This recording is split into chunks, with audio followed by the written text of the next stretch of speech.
Hi, welcome back, and in this tutorial we're going to look at creating a basic Hello World Swing application. So I've got Eclipse running here and I'm going to click on this workbench icon, and if you're using a different IDE then it's going to work pretty much the same as it does in Eclipse because they're all basically similar. So I'm going to go to File, New Project, New Java Project here.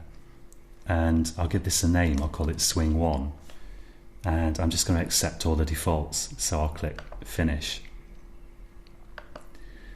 And I'm going to right click my project folder here, or I could optionally alternatively go to the File menu, and I'm going to do New Class, and I'm going to call this class App, and I'm going to tick this checkbox here to generate a main method automatically. So this is just an ordinary kind of Hello World Java program without the Hello World, but I can already run that by clicking the green Run button, and it will just run and finish. So I want to run it as a Java application. There we go. And now I want to turn this into a basic Swing program.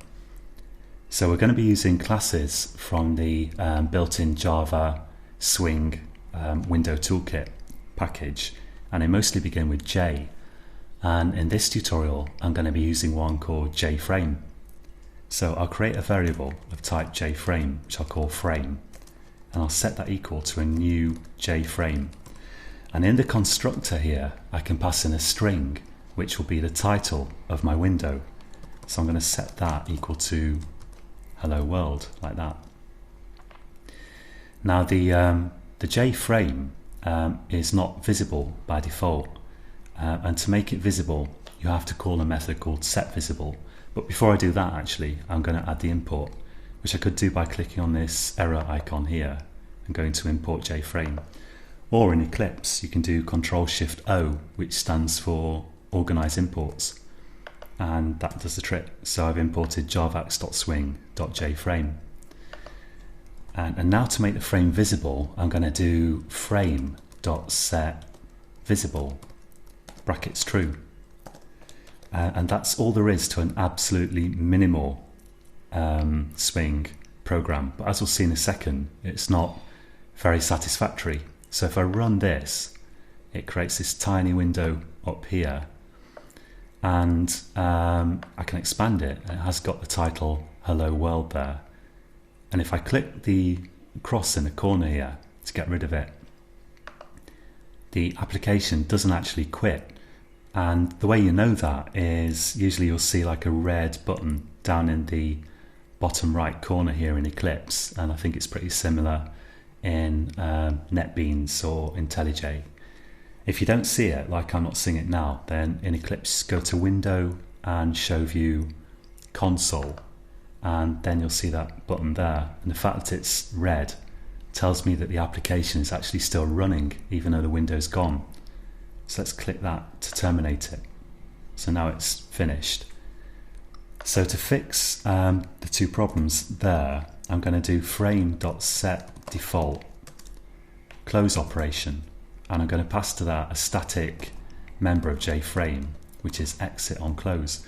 And what that does is it tells the application to quit when you click that cross to close the window. So when you close the window, your application is now going to terminate, and you can see that the red button goes grey. The other thing that's wrong with that is it's very small. So let's make the size bigger. I'll say frame.setSize. Frame.setSize. And let's make this maybe 600 by, I don't know, 500. And if I run this, now I've got a quite nice Hello World program which quits when I click the cross. And there is still a little problem with this. Now in previous versions of Swing, like I don't know, maybe Java 4, possibly Java 5, I'm not sure, it used to be the case that this was all you need for a Hello World Swing app. But at some point Sun started saying that you need to run your Swing app in a special thread, And I think this is only of concern if you're going to be doing multi-threading in your Swing application, but better safe than sorry. What you need to do is, I'm going to use a static method of the Swing Utilities class. So the Swing Utilities class has a method called invoke later, and invoke later needs a class that implements the runnable interface. So I'm going to implement that interface with just an anonymous object, an anonymous class here, by saying new inside the function brackets there. Actually, I'll put the semicolon in already, and inside these brackets I'll say new runnable, like this.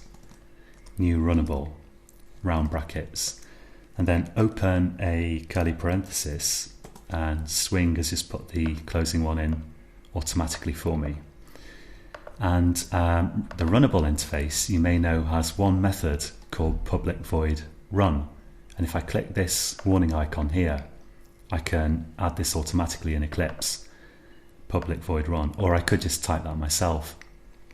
And let's get rid of this the stuff here, a few blank lines and things, and you just need to put your code here in this public void run method, and now you've got a hopefully more robust Swing application that runs in the approved manner. So if I run that, it just looks the same as before, but presumably it won't crash in some circumstance where otherwise it would if you hadn't done that extra step, but no one really seems to know, to be honest with you. Okay, so in the next tutorial we're going to start looking at adding some components to this basic Swing app. So join me again then, and until then, happy coding.